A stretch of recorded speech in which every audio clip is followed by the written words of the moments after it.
सबके लिए अच्छा अच्छा करता हूँ लेकिन मेरे लिए लोग बुरा कर रहे हैं। तो इस पर एक छोटी सी कहानी सुनाता हूँ, तो उसके बाद है ना बुराई अच्छी लगने लग जाएगी। हुआ यूं कि एक राजा थे, बड़े निर्मोही थे, नास्तिक थे, भगवान में कोई विश्वास नहीं था, कोई दान दक्षिणा कुछ करना ही नहीं जीवन में, राजपाट का आनंद ले रहे थे। तो एक दिन रथ पर आए, एक संत आए उनके सामने। संत रुके आकर के, संत को पता लगा इस तरह का राजा है। तो संत ने कहा राजा को कि मुझे आपसे दान चाहिए। तो राजा ने कहा कि ये मेरी नियति में नहीं, मैं दान वान नहीं देता, ये फालतू के खर्चे में नहीं करता।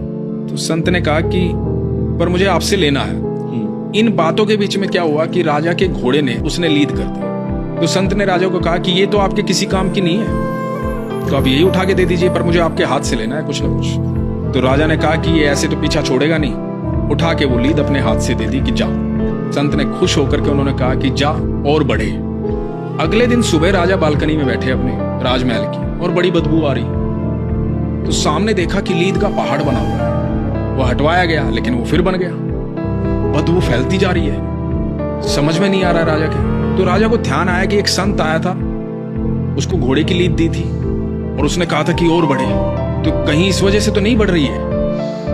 तो राजा को जैसे ही ये ख्याल आया, राजा निकला महल से उस संत को ढूंढने के लिए। ढूंढते ढूंढते संत के पास पहुंचे। मुझसे गलती हो गई, मैं माफी चाहता हूँ, मेरे महल के बाहर इस तरह से घोड़े की लीद का पहाड़ बन गया, मुझे क्षमा करें। तो संत ने कहा कि भाई वो तो आपके कर्म है, आप मुझे धन देते तो धन बढ़ता। राजा ने कहा कि महाराज मुझे क्षमा करें, मुझसे गलती हो गई, अब मेरे अंदर वो सुधार आ जाएगा, आप निश्चिंत रहें, मैं समझ गया हूँ आपके संदेश को। तो संत ने कहा कि हाँ निवारण है, लेकिन मुझसे कोई प्रश्न नहीं पूछेगा जब तक निवारण ना हो जाए।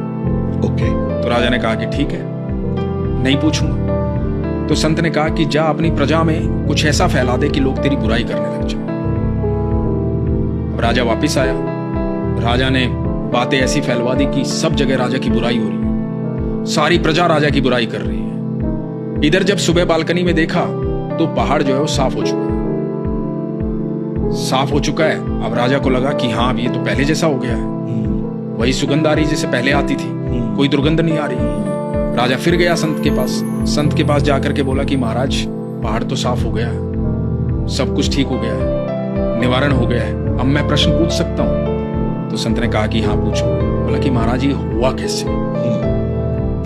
तो संत ने कहा कि जब लोग तुम्हारी बुराई कर रहे थे ना, तो तुम्हारे प्रारब्ध को काट रहे थे, तुम्हारे बुरे कर्मों के हिस्सेदार बन रहे थे, तो तुम्हारे सारे प्रारब्ध उन लोगों ने खत्म कर दिए, इसलिए ऐसा संभव हुआ। तो आज के बाद कभी कोई बुराई करे तो उनका धन्यवाद करना। वाह वाह।